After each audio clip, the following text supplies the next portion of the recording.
السلام عليكم ورحمة الله وبركاته. وعليكم السلام ورحمة الله وبركاته. بسم الله والحمد لله والصلاة والسلام على سيدنا رسول الله سيدنا ومولانا محمد بن عبد الله وعلى آله وصحبه ومن والاه. أما بعد، سبحانك لا علم لنا إلا ما علمتنا إنك أنت العليم الحكيم. لا حول ولا قوة إلا بالله العلي العظيم. Saudara-saudara kaum muslimin rahimakumullah, ada 3 perintah Allah yang berangkai dalam Al-Quran yang menurut para ulama tidak diterima yang satu apabila yang lain tidak dikerjakan.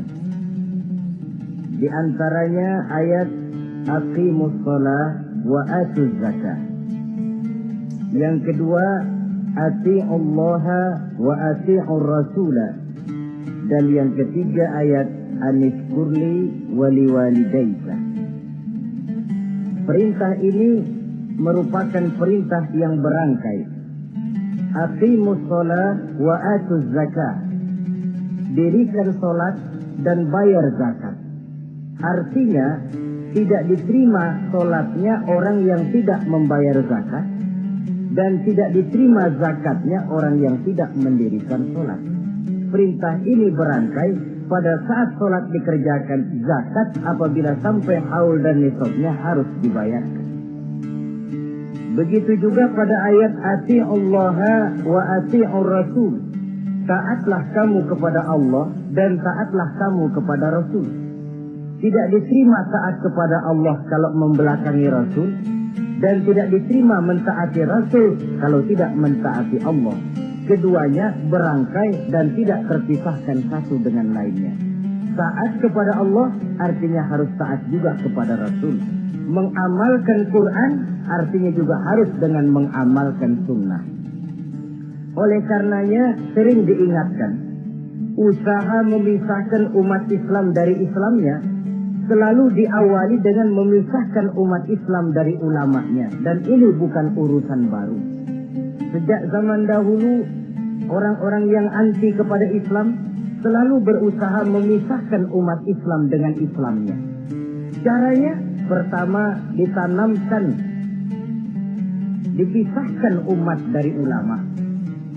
Kalau cara ini berhasil, mereka masuk kepada tingkat yang kedua, ditanamkan keraguan kepada sunnah. Kalau cara ini pun juga mereka berhasil, masuk kepada bagian ketiga yang terpenting, menanamkan keraguan kepada Al-Quranul Karim.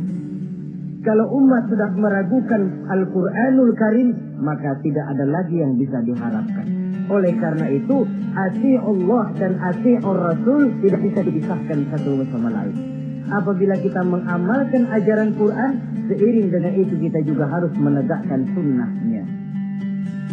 Adapun ayat yang ketiga yang merupakan perintah berangkai ini, anishkurli wali walidayka, kata Allah.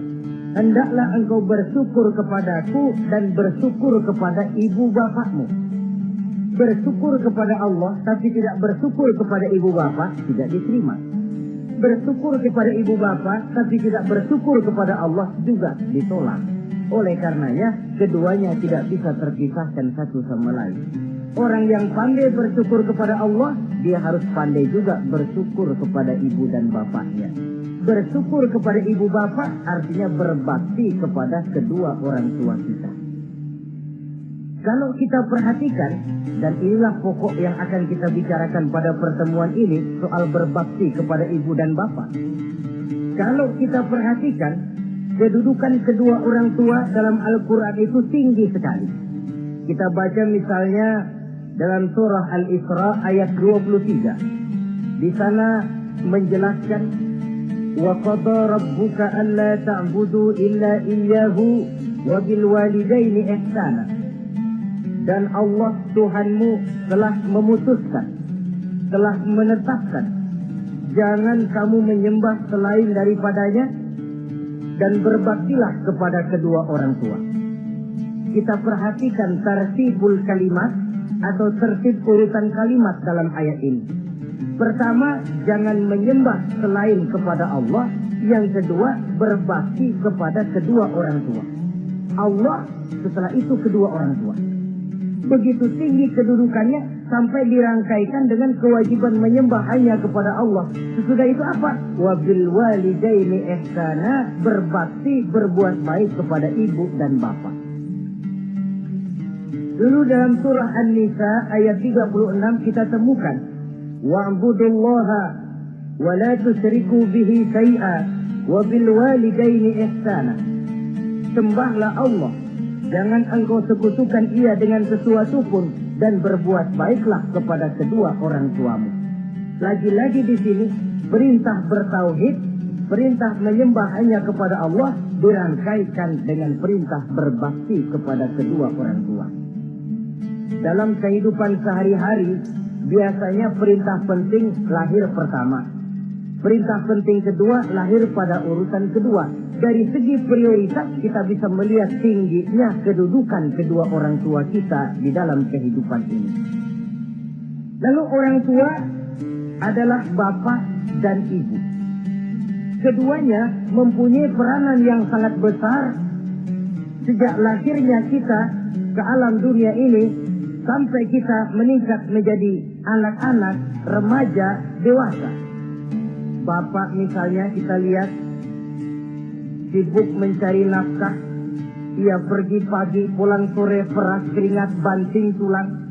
Karena cita dan harapan agar anaknya kelak hidup lebih baik dari dia sekarang ini. Dan untuk itu dia rela peras keringat, banting tulang. Seolah-olah dia berkata, ayahmu biarlah kaki jadi kepala, kepala jadi kaki, asal kau kelak jadi orang.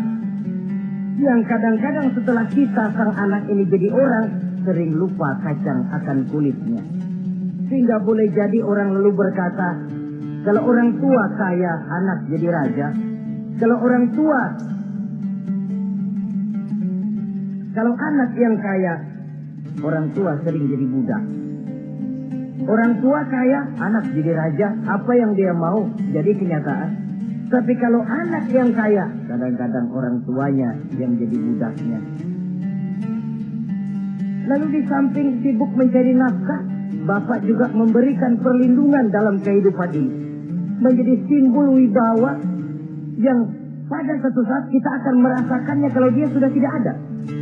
Begitu barangkali kecenderungan orang, seperti kata Imam Al-Ghazali, kamu baru merasa pentingnya suatu nikmat kalau dia sudah hilang dari diri kamu. Kita baru terasa pentingnya sehat kalau lagi sakit. Baru tahu pentingnya gigi kalau lagi sakit gigi. Baru tahu pentingnya telinga kalau lagi budak. Tetapi pada saat normal, kita menganggap itu sesuatu yang biasa. Bukankah keberadaan seorang bapak dalam hidup ini, di samping dia pelindung, juga menjadi simbol wibawa dalam kehidupan di masyarakat? Orang sering berkata, gue bukan takut sama lo, gue segan sama orang tua lo. Masih ada yang disegani, masih ada yang dihormati. Pantas saja kalau kita ambil dari sejarah, ketika baginda Rasul ditinggal wafat oleh Khadijah, oleh pamannya Abu Thalib, gangguan kafir Quraisy makin meningkat. Kenapa? Kemarin-marin mereka mau menghadang Nabi, mau menghantam Nabi, masih mandang Khadijah binti Khuwailid, seorang bekas janda bangsawan. Mereka masih memandang Abu Thalib, orang tua yang disegani. Sekarang dua-duanya sudah tidak ada, apalagi yang mau disegani, hantam saja sudah Muhammad. Itu pun dirasakan oleh pribadi Nabi kita. Saudara-saudara kaum muslimin, apalagi yang namanya ibu, dia lebih banyak menangani kita. Pantas kalau Rasul satu saat ditanya orang, ya Rasul, siapa sih yang paling harus saya taati di dunia ini? Ibumu. Lalu siapa lagi ya Rasul? Ibumu. Kemudian setelah itu siapa ya Rasul? Ibumu. Setelah itu siapa ya Rasul? Bapakmu. Ibu, baru bapak. 3 berbanding 1. Kenapa harus begitu? Kita lihat. Pertama yang namanya ibu, sejak proses kehamilannya sudah istilah Quran hamalathu wahnan ala wahnin. dia mengandung kita dalam keberatan yang bertumpuk di atas keberatan. Berat kuadrat. Bahkan sebelum itu, sejak ngidam anaknya, ibu kita itu sudah kita siksa. Yang kepengen dimakan, yang bukan-bukan, muntah nggak karu-karuan, keinginan yang tidak musim. Sampai ketika terjadi proses kehamilan, dari hari ke hari hamilnya makin lama makin berat, makin lama makin besar, kemana-mana dibawa, belum pernah ditaruh. Ini berat, mau ke pasar, taruh dulu sebentar. Tidak. Itu ya saudara, orang hamil itu ya, saya sendiri alhamdulillah belum pernah hamil. Tapi kalau kira-kira 2 kilo, itu ada itu. Umpama pengen ngerasain, cari kelapa yang beratnya kira-kira 2 kilo, gantung di perut kemana-mana bawa. Apa enak kayak begitu? Kehamilannya makin lama makin besar, makin lama makin besar. Tidurnya pun sudah serba sulit dan serba salah. Sampai dia kepada saat kelahirannya, saat melahirkannya, berhadapan dengan 2 pilihan.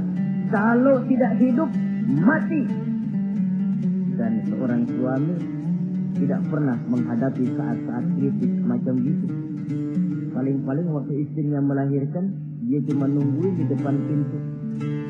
Bingung, gelisah, tapi masih sempat ngerokok. Si istri sudah pasrah berhadapan dengan kalau tidak hidup, mati. Saudara hadirin yang saya hormati, dalam pilihan itu dia lahirkan anaknya ke alam ini. Dan maha adil Allah. Andai kata pun seorang perempuan salah dalam perjuangan ketika melahirkan anaknya, dia meninggal, dia mendapat pahala seperti orang yang mati syahid. Sebab orang mati syahid itu ada 3 macam. Ada syahid dunia akhirat. Ini orang yang pergi perang membela agama, niatnya karena Allah, dia gugur di medan perang, syahid dunia akhirat. Tidak usah dimandikan, dikafankan, disolatkan, dikubur dengan pakaian yang dia pakai, yang berlumur darah. Yang kedua, ada orang mendapat syahid akhirat. Artinya, mendapat pahala seperti pahalanya orang yang mati syahid. Tetapi jenazahnya tetap wajib diurus seperti biasa. Dimandikan, dikafankan, disolatkan. Hanya pahalanya seperti pahala orang mati syahid. Siapa mereka? Al-Gharik.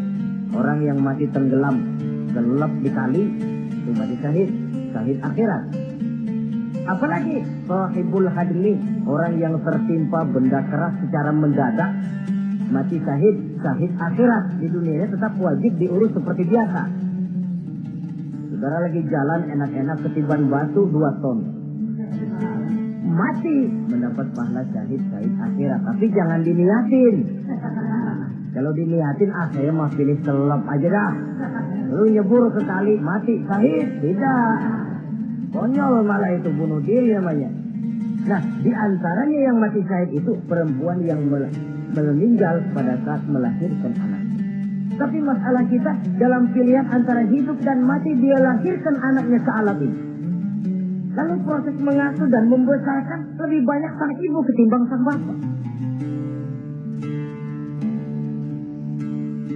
Tengah malam, bapaknya sudah asik tidur lelah. Si ibu masih saja berkutat dengan anak bayinya. Dibungkusnya pakaian, si anak pun pipis digantinya itu. Setelah itu dijaganya juga dari gigitan nyamuk. Sehingga pepatah bilang kasih ibu sepanjang jalan, kasih anak sepanjang galah. Ini berarti bahwa bagaimanapun upaya hendak menebus jasa daripada ibu, memang sulit untuk tersebut. Oleh karenanya saudara-saudara, pantas saja kalau Nabi sampai 3 kali ibumu, ibumu, ibumu, setelah itu bapakmu. Nah, oleh karenanya, apa sebenarnya kewajiban seorang anak kepada kedua orang tuanya? Dengan kata lain, bagaimana kita berusaha untuk berbakti kepada ibu bapak ini? Di dalam kitab Tanbihul Ghafilin ada dijelaskan, lil walidi 'alal waladi asharatu huquqin. Orang tua mempunyai 10 hak terhadap anaknya. Dengan kata lain, kewajiban anak kepada orang tuanya ada 10. Pertama, at-ta'am in ihtaja. Memberikan kedua orang tua makan kalau diam keduanya memerlukan makanan. Malah yang lebih ideal dia usahakan agar makanan yang diberikan kepada kedua orang tuanya lebih baik dari yang dia makan sendiri. Kita kadang-kadang beli juga kue, buahan, tapi kita sortir dulu. Di rambutan yang kontes-kontes kasih babak sono. Saudara hadirin yang saya hormati, suatu saat Nabi Musa pernah memohon kepada malaikat Jibril, "Ya Jibril, tolong tunjuki siapa kira-kira teman saya di surga nanti." Lalu Jibril mohon kepada Allah, Allah memberitahu Jibril kasih tahu Musa, temannya di surga nanti tukang daging di pasar, jualannya di pojok anu, parasnya begini-begini, temin. Nabi Musa ingin tahu apa keistimewaan tukang daging ini, kok akan jadi teman saya di surga nanti. Dia samperin, "Assalamualaikum." "Waalaikumsalam." Lalu kenalan. Setelah datang waktu pulang, Nabi Musa ikut ke rumah tukang daging ini. Diambil daging, sampai di rumahnya, itu daging dia rebus, matang, dia hidangkan kepada ibunya yang sudah tua renta, disuapinya ibunya. "Tiap hari kamu kerjakan ini?" "Tiap hari," kata si anak tadi. "Saya beri makan kedua orang tua ibu saya yang sudah tua renta itu." Ibu setelah disuapin oleh anaknya berdoa, "Allahumma ja'al ibni jalisa Musa fil jannah." Ya Allah, jadikanlah anak saya ini teman Nabi Musa di surga nanti. Amalan si anak cuma nyuapi ibunya, tapi doa ibunya itu yang dijawab dan diterima oleh Allah. Si ibu berdoa, "Ya Allah, anak saya ini jadikan teman Nabi Musa di surga nanti." Allah kabulkan doa ibu yang tiap hari disuapi, diberikan makan oleh anaknya. Jadi taruhlah kita sebagai anak ini, ibadah kita barangkali menyebabkan doa kita belum begitu diterima oleh Allah. Permohonan kita barangkali masih nyangkut di langit. Tapi jika kita bisa menyenangkan hati ibu bapak kita yang mendoakan kita, insya Allah makbul. Sebab orang tua itu doanya makbul, sumpahnya juga manjur. Kalau ibu sudah berkata, "Nak, air mata yang tertumpah terurai untuk mengasuh dan membesarkanmu, nak. Air susu ibu yang kau minum sampai kau tumbuh menjadi dewasa semacam ini, seluruh cucuran keringat dan jerih payah ibu rela, nak. Mudah-mudahan kau jadi orang berguna. Insya Allah hidup ada berkatnya." Tapi kalau hati orang tua sudah masgul, apalagi sampai keluar sumpahnya, banyak legenda-legenda, entah itu yang namanya si maling kundang, anak durhako, entah itu riwayat-riwayat lain yang menjelaskan bahwa tidak ada keberkahan yang bisa tegak tanpa doa dari ibu dan bapak. Saudara-saudara kaum muslimin yang saya hormati, memberikan makan kepada kedua orang tua. Sekarang kalau kedua orang tua mampu bagaimana? Tidak jadi soal. Tidak jadi soal orang tua mampu atau tidak kita memberikan, mengirimkan makanan. Apalagi kalau orang tua kita sudah lanjut usianya, ialah kalau umur 40-50 tahun masih bisa makan sendiri. Tapi pada saat saudara yang berbahagia dikaruniai orang tua berumur panjang, 70, 80, 90 tahun, sesuai dengan janji Allah, "Wa man nu'ammirhu nunakkishu fil khalqi." Siapa yang kami panjangkan umurnya, kami kurangi bentuk kejadiannya. Artinya berkurang nikmat Allah itu. Panjang umur, nikmat berkurang. Artinya mata sudah lamur, pikiran sudah rada pikun. Nunakkishu fil khalqi, berkurang kejadian asalnya itu. Kesempurnaannya sudah tidak ada lagi. Mengurus orang tua macam begitu memang kalau nurutin pegelnya ya makan nasi. Kadang-kadang karena pikun pagi-pagi pengen kita beli es puket. Makan. Lagi zaman susah tukang bubur kepengen makan bubur. Tapi di situ ujian. Begitulah dahulu orang tua kita melayani kita dikala kita belum masih merah, belum bisa berbuat apa-apa, belum punya pilihan. Tapi mereka sabar, mereka ikhlas. Tidak sabarkah kita? Tidak ikhlaskah kita di hari tua mereka? Kita mengasuh dan melayani mereka. Kadang-kadang karena rewel, anak kelepasan omong. Udah tua, rewel aja. Hancur hatinya. Dalam keadaan tidak berdaya, mendapat kata yang tidak enak lagi dari anak-anaknya. Saudara hadirin yang saya hormati, jadi soal orang tua mampu atau tidak memberi makan, itu bukan soal, tapi kewajiban anak memberikan makan kepada kedua orang tuanya. Ini kewajiban yang pertama. Kewajiban yang kedua, al-khidmatu ilaih saja. Al-khidmah artinya berbakti kepada ibu dan bapak. Satu hari ketika kumpul dengan para sahabat, Nabi pernah berpesan kepada Sayyidina Umar bin Khattab radhiyallahu anhu. Umar, saya ya Rasul, nanti kalau kamu sempat datang ke kota Madinah, Umar, cari anak muda yang bernama Uwais Al-Qarni dan kau minta didoakan olehnya. Sayyidina Umar heran. Ini yang menyuruh Rasul. Padahal Rasul doanya mustajab.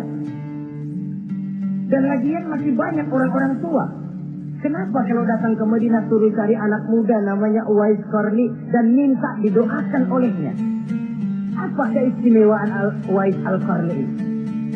Jadi ini pun juga alasan kata Nabi, aksiru minan nas bidu'ail khair fa innaka la tadri min ayyi fahim yuqbal.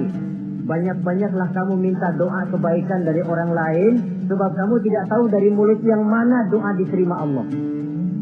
Menurut kita barangkali orangnya kere, gak ada potongan, tapi kalau doanya diterima Allah, siapa yang sanggup menghalangi? Ada orang bilang, enakan doa sendiri langsung mantap, tidak jelek. Tapi minta didoakan orang lain pun tidak salah. Saudara-saudara yang saya hormati, kadang-kadang tukang minta-minta pengemis datang ke rumah. Kita kasih 100 rupiah, lalu keluar doanya kan, mudah-mudahan rezekinya bapak lancar dan segala macam.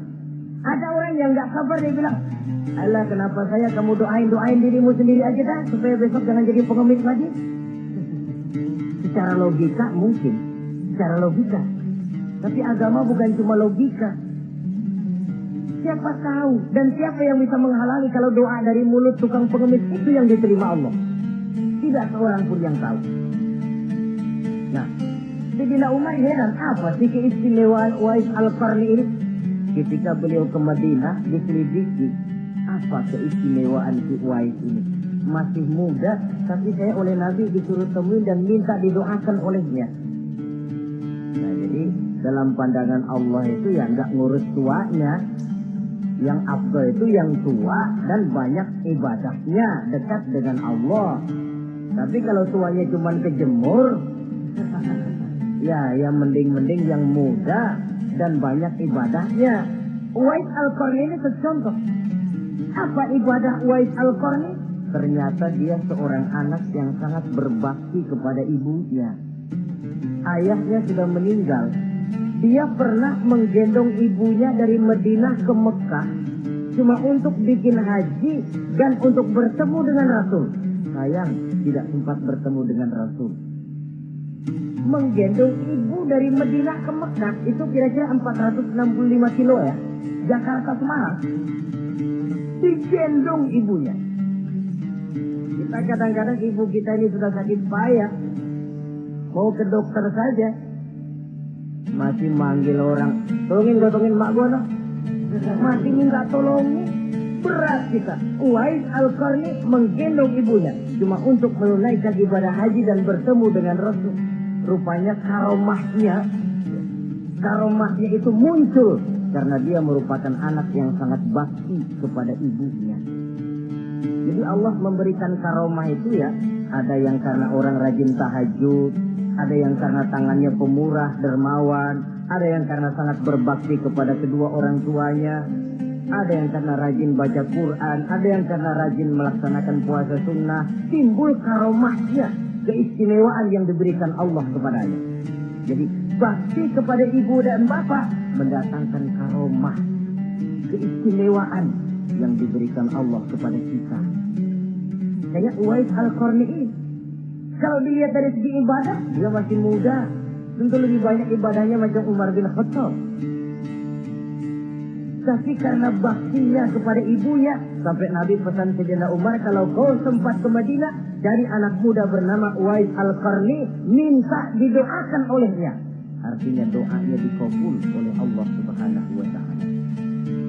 Saudara-saudara kaum muslimin yang berbahagia, kewajiban yang ketiga, al-ijabatu in da'a, menjawab, memenuhi panggilan orang tua apabila keduanya memanggilmu. Menjawab panggilan kedua orang tua. Dan cara menjawab ini pun Al-Quran memberikan tuntunan etiknya. Wala takun lahuma uffin. Jangan kepada kedua orang tuamu ngomong uff. Uff, hus, oi. Itu dianggap kurang etik. Saudara hadirin yang saya muliakan, menjawab panggilan orang tua merupakan kewajiban anak dan merupakan hak dari orang tuanya. Dia berhak untuk dijawab panggilannya dan anak berkewajiban untuk menjawab panggilan orang tuanya. Mari kita ikuti satu riwayat bahwa ada seorang anak muda yang soleh, tekun melaksanakan ibadah, namanya Jurayj. Satu hari Jurayj ini sedang sholat sunnah. Ketika dia sedang sholat itu, ibunya manggil, Jurayj, kan? Jurayj, sini sebentar. Ibunya rupanya tidak tahu kalau Jurayj sedang sholat. Mendengar panggilan ibunya, Jurayj timbang dalam hati, Allahumma ummi am sholati. Ya Allah, sembahyang saya terusin atau panggilan ibu yang saya jawab? Saya sholat sunnah, tapi menjawab panggilan ibu wajib. Mana ini? Timbang. Dia, ibunya manggil lagi, Jurayj ta'ali, Jurayj sini. Makin bimbang, Allahumma ummi am sholati. Ya Allah, yang mana? Sholat terus atau menjawab panggilan ibu? Rupanya dia pilih sholat terus, saudara-saudara. Dia tidak jawab panggilan ibunya.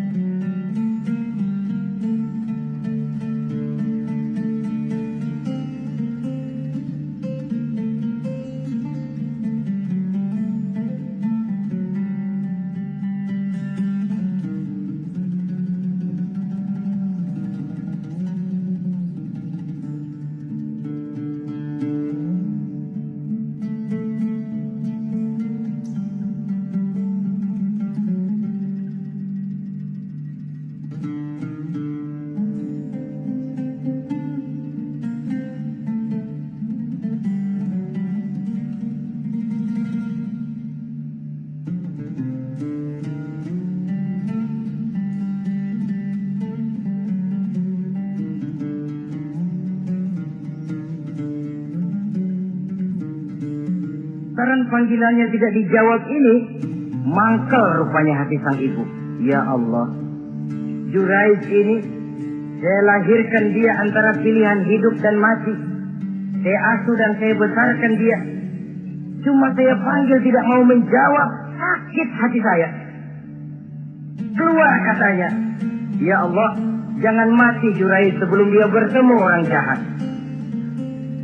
Nah, berlalulah riwayat ini.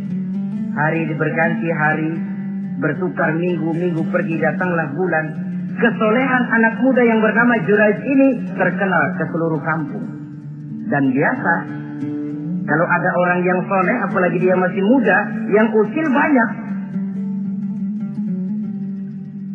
Dan yang usil ini selalu berusaha mencari jalan bagaimana menghancurkan Jurayj ini. Saudara hadirin yang saya hormati, akhirnya mereka begini aja. Jurayj kan masih muda, kita goda pakai harta. Ah, tidak mungkin. Jurayj itu bukan orang yang mata duitan, dia tidak akan luluh oleh harta. Kita tawarkan kedudukan, juga tidak bisa. Begini saja. Dia kan masih muda tuh. Ya. Umpanin perempuan aja dah. Kirim cewek yang agak kece.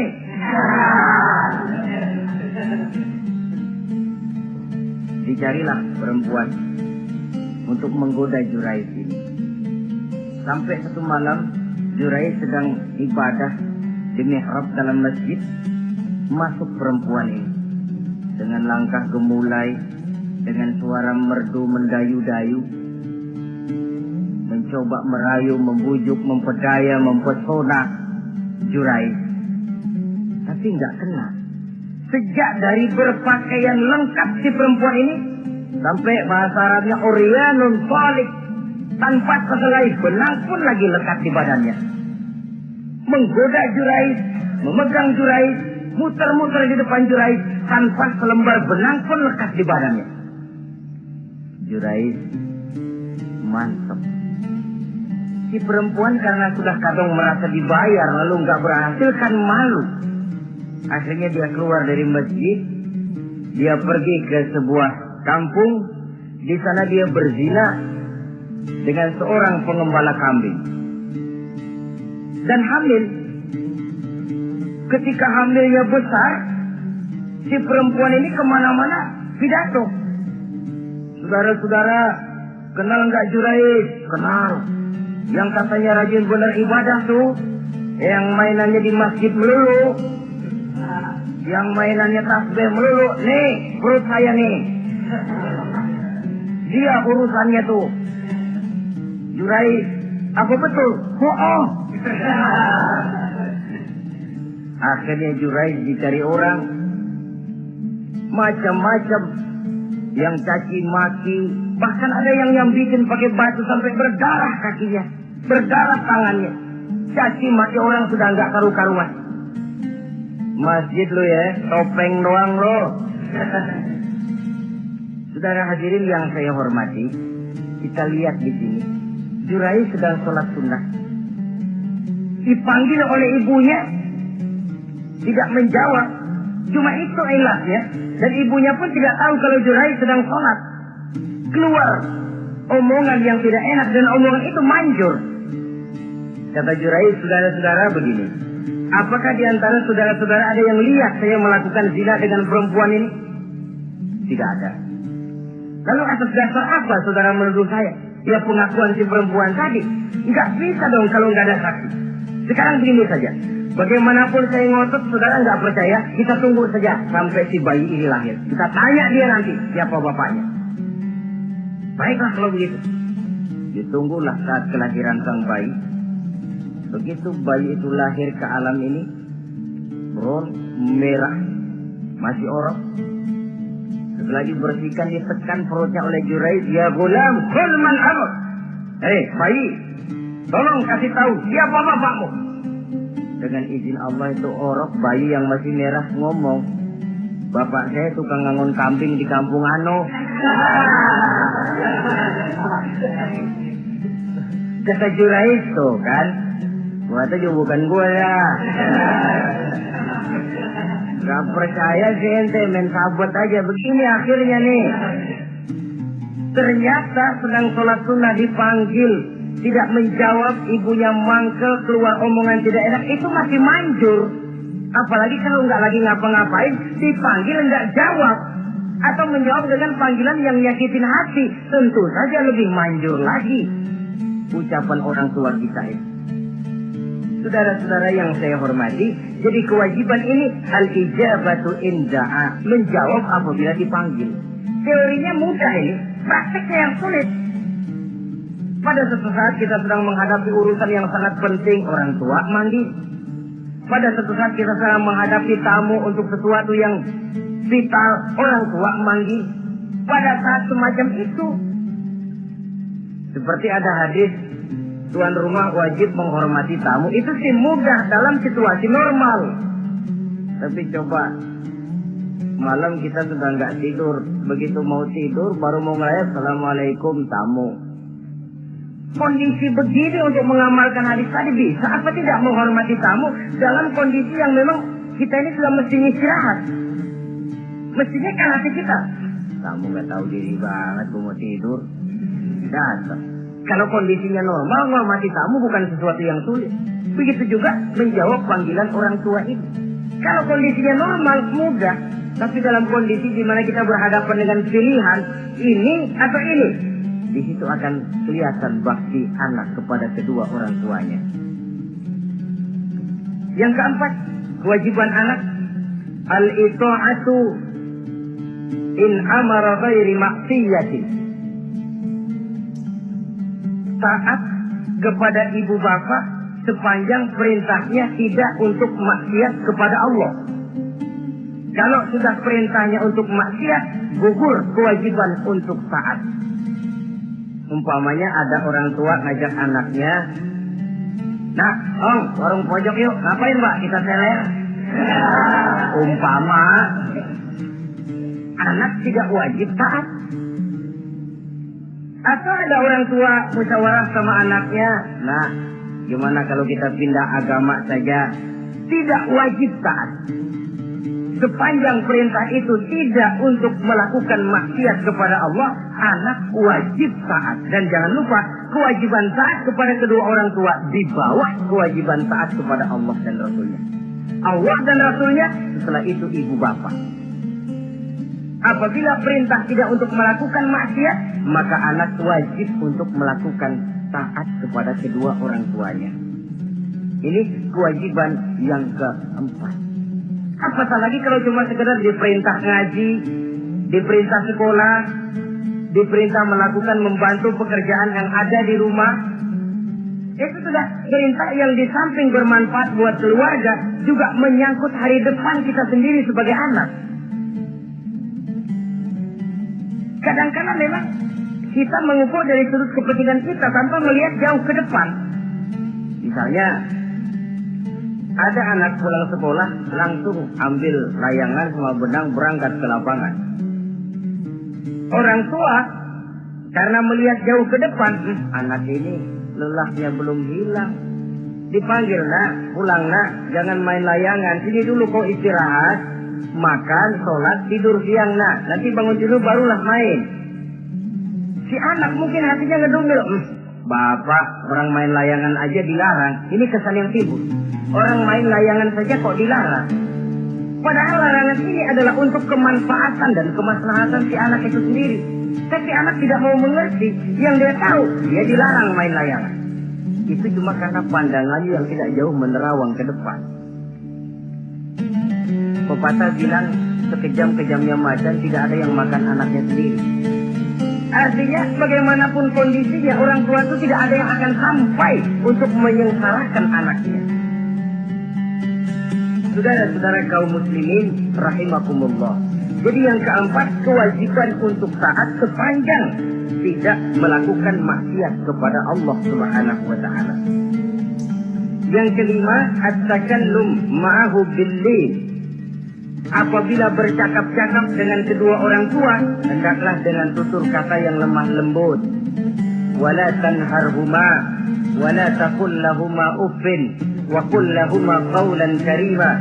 Jangan membentak, jangan up saja, hus saja. Itu sudah tercela dan tidak boleh menurut ajaran agama.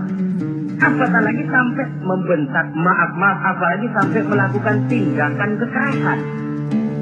Menendang orang tua, na'udzubillah, summa na'udzubillah. Memukul orang tua sendiri, Allah karim. Orang tua yang menyebabkan secara zahir keberadaan dia ke alam ini, sampai hati ditendang, dipukul, dibangkas-bangkasi. Tidak ada kedurhakaan yang lebih berat selain daripada kedurhakaan kepada kedua orang tua sesudah orang menyekutukan Allah. Sehingga pantas kalau Nabi memberikan vonis, ridullah fi ridul walidain wa suhtullah fi suhtil walidain.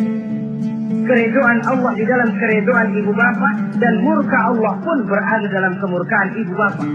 Ibu bapak ridho, Allah insya Allah ridho. Ibu bapak murka, Allah murka. Jadi kebahagiaan apa yang bisa kita tegakkan dalam hidup tanpa restu dan doa kedua orang tua kita? Si anak mungkin karena pendidikannya lebih tinggi, pengalamannya lebih luas, pergi ke mancanegara, bisa segala macam bahasa, didik secara canggih. Tapi apakah itu lalu berarti dia harus memalingkan diri dari kedua orang tuanya? Sama sekali tidak. Disinilah unsur yang namanya keberkahan.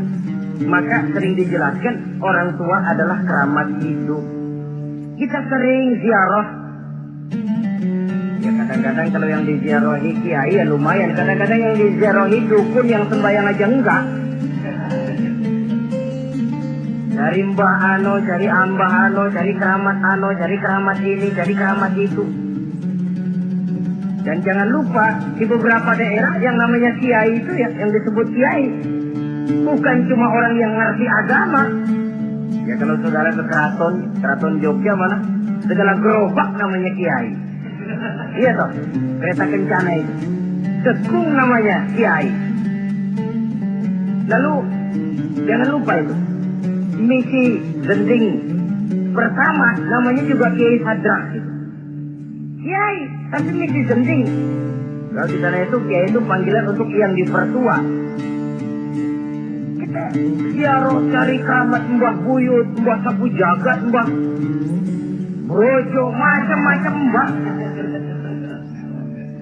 Tapi kita lupa di rumah kita ada keramat hidup. Siapa itu? Itu bapak kita. Sebelum jauh-jauh lah berziarah ke tempat-tempat yang lain, di rumahku ada keramat yang hidup. Ibu dan bapak kita sendiri, keramat hidup. Dengan doanya, hidup jadi berkah. Tapi kalau kita sakiti hatinya, hidup ini lalu jadi sempit, jalan bagai tertutup. Maka berbahagialah seorang anak apabila dia sudah sanggup melakukan satu bakti yang bisa menyenangkan hati kedua orang tuanya. Bercakap-cakap, berbicara dengan lemah lembut. Kadang-kadang di sebagian daerah ya sudah jadi kebiasaan manggil orang tuanya pakai elu aja. Bapaknya dianggap keek. Salaman juga main kedet aja. Halo be. Di samping bapaknya nggak boleh meleng, main buat aja. Dari panggilan saja, saudara hadirin yang saya muliakan, sudah memberikan cermin. Sebab bahasa adalah cermin dari pribadi orang. Kalau kepada orang tua kita sendiri kita memakai bahasa yang kasar, cermin bahwa pribadi kita memang pribadi yang kasar. Jadi pantas kalau agama mengatakan, apabila kedua orang tuamu sudah mencapai usia lanjut, wala tanharhuma, jangan membentak, wala taqul lahuma uffin, jangan berbicara uff, wa qul lahuma qaulan karima, sampaikan berbicara kepadanya dengan qaulan karima, kata-kata yang mulia, bukan kata-kata yang bagus dan indah diminta, qaulan karima, kata-kata yang mulia. Ya Allah, luhur indah betul bahasa Quran ini. Berbicara kepada kedua orang tua dengan kata-kata yang mulia. Jadi sekedar itu saja tidak boleh, konon lagi sampai membentak. Termasuk orang tua ini yang mertua. Orang tua kan tiga loh. Orang tua yang menyebabkan kita lahir ke dunia, ibu bapak kita. Orang tua yang mempercayakan anaknya kepada kita, mertua kita. Dan orang tua yang mendidik kita, guru kita. Ketiganya berfungsi orang tua. Kewajiban ini juga berlaku. So, mertua kan cuma sekedar istilah. Pada hakikatnya dia adalah orang tua kita juga. Jangan lalu berbeda karena cuma dia bapaknya istri kita. Sama saja. Kalau kepada orang tua sendiri menghormati, lalu kepada mertua kita kurang begitu perlu, itu sudah satu sikap yang tidak adil. Tentu itu akan menyakiti hati istri. Atau kalau dia istri, akan menyakiti hati suami. Berkata dengan kata-kata yang mulia. Saudara-saudara, yang keenam, in ihtaja ilal kiswah kasahu in qadara alaiha. Kalau dia perlu pakaian, berikan pakaian walaupun dia sendiri mampu membeli.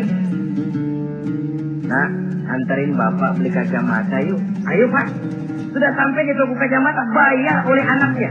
Walaupun si bapak punya duit dan si bapak yang ngajak beli, kewajiban anak bayarin. Jangan mentang-mentang bapaknya cuma minta dianterin, benar-benar nganterin.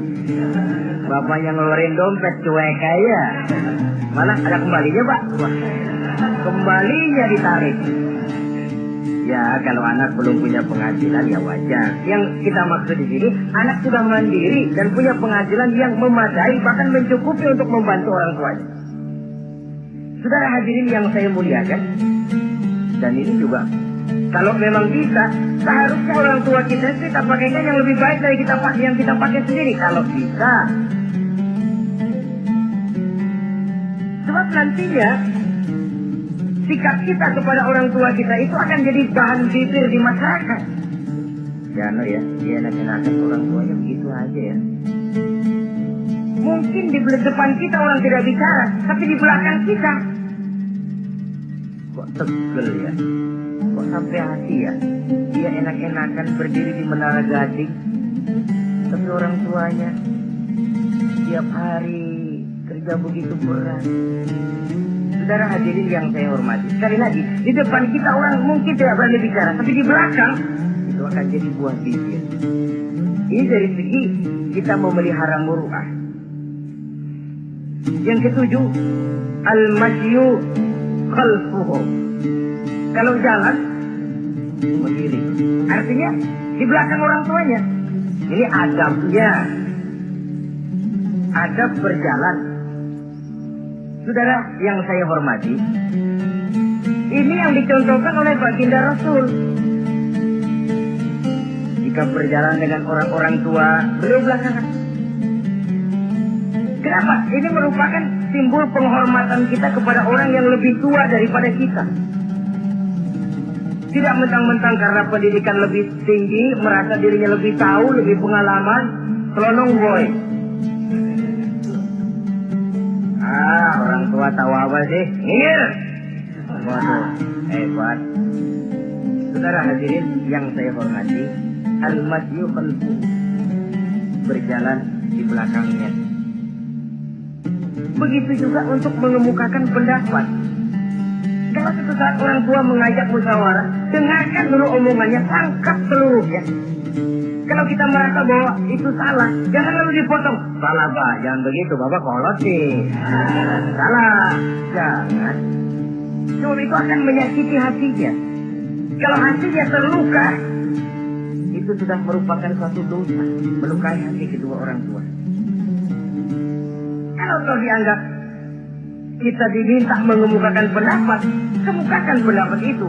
Kalau menurut saya itu begini. Dan itu memang orang tua yang bijaksana. Dia juga tidak cuma memaksakan pendapatnya, tapi juga minta pendapat dari si anak. Ada timbal balik, sistemnya komunikasi keseimbangan. Inilah makna ucapan Nabi, bukan termasuk golonganku, kata Nabi. Orang tua yang tidak sayang kepada anak muda dan orang muda yang tidak menghormati orang tua, bukan golonganku. Jadi seimbang tuh. Yang tua sayang yang muda hormat yang tua. Tapi yang tua jangan minta dihormati. Ini kewajiban orang muda, hormati. Kewajiban yang tua apa? Sayangi yang muda. Jangan mentang-mentang yang muda harus menghormati yang tua, lalu yang tua minta dihormati, gila hormat. Gua kan tuaan lo, kalau salaman sama gue cium tangan ya. Pokoknya kalau lo nggak nanya, gua nggak nanya. Mentang-mentang tua lalu pasang tali. Tidak, malah kalau menurut tradisi Islam ya, tradisi Islam dikatakan, Nabi itu siapapun yang beliau temui, beliau yang pertama kali memberi salam. Sebab bila dua orang muslim ketemu, yang terbaik adalah yang pertama ngasih salam. Si A, si B ketemu, siapa yang paling baik di antara keduanya? Yang duluan mengucap salam. Jadi berebut mengucap salam. Kita zaman sekarang kadang-kadang kita sudah assalamualaikum yang nyautin kayak Firawan. Mukanya pakai ditekuk. Kita sudah yang muda mau menghormati, yang tua malah gila hormat. Yang muda jangan cuma minta disayangi, tapi nggak sanggup menghormati yang tua. Sistem keseimbangan. Yang tua sayang yang muda hormat kepada yang tua. Kalau ini terwujud, nikmat kehidupan bermasyarakat. Kadang-kadang kan pincang, yang tua nggak sayang sama yang muda. Ada bakat-bakat terpendam yang mau maju dianggap saingan. Kalau yang begini maju rusak gua nih. Lalu ditekan. Lalu yang muda pun karena merasa pendidikan lebih tinggi, pandangan lebih luas, nyelongcong jadinya. Kurang ajar sama yang tua. Timbul gap, timbul misunderstanding, salah pengertian. Kalau sudah begitu, kesatuan dan persatuan sulit diwujudkan. Maka usaha pun lalu tidak seperti yang seharusnya. Saudara-saudara yang saya hormati, yang ke-8 sekarang, kewajiban anak itu apa? Al-irda'u lahu bima radiya li nafsihi. Mencari keridhaan dari orang tua tentang sesuatu yang dia ridho. Artinya, orang tua kita senang apa? Kita berusaha senang itu. Mengukur orang tua itu dengan diri. Ukurannya diri. Yang orang tua kita senang, kita berupaya senang. Orang tua kita senang ngaji, berusaha kita untuk senang hadir di majelis taklim. Orang tua kita senang baca Quran, kita juga berupaya senang baca Quran. Sebab yang paling membesarkan hati orang tua sesungguhnya tidak lain kalau dia melihat anaknya ini sesuai dengan yang dia harapkan. Oh, kalau sudah begitu orang tua itu cucuran keringatnya, peras keringat banting tulangnya, jibakunya, rasanya hilang capeknya. Kebahagiaan orang tua tidak cuma kalau anaknya jadi kaya lalu mengantarkan makan, minum, buahan, peralatan yang serba lengkap, tidak. Lebih dari sekedar itu orang tua berharap dia bisa menerima pensiunan pahala dari meninggalkan anak yang soleh. Alangkah indahnya jika orang tuanya nanti wafat meninggalkan alam ini, anak-anak yang mengurubungi di sekelilingnya, memimpin orang tuanya membacakan syahadat, anak-anaknya juga yang memandikan, anak-anaknya yang menyolatkan, anak-anak yang menurunkan dia ke liang lahat, anaknya yang mendoakan. Alangkah nikmatnya orang tua macam itu. Tapi kan langka. Di samping karena memang orang tua kurang mengarahkan, anak pun kurang perhatian ke arah itu. Begitu bapaknya mati, ambil mana ambil, suruh mandi. Akan lebih baik kalau anaknya yang mandi. Tangga panggil sembayangi, anaknya malah nonton dari jauh, nggak ikut sembayangin, mau kotak ke. Kenapa nggak ikut sembayangin? Ya nggak bisa sembayangin. Ya kalau macam Abu Nuwas dulu nggak bisa, masih ada akal. Ikut sembayang jenazah. Dia nggak tahu kalau sembahyang jenazah itu cuma diri, nggak pakai ruku, nggak pakai sujud.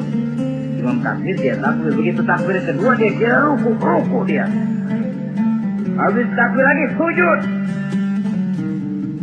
Orang-orang nggak ada yang sujud, bingung. Selesai ditanya dia, Bunda Was kenapa tadi pakai sujud? Dia bilang ini mayit dosanya kebanyakan.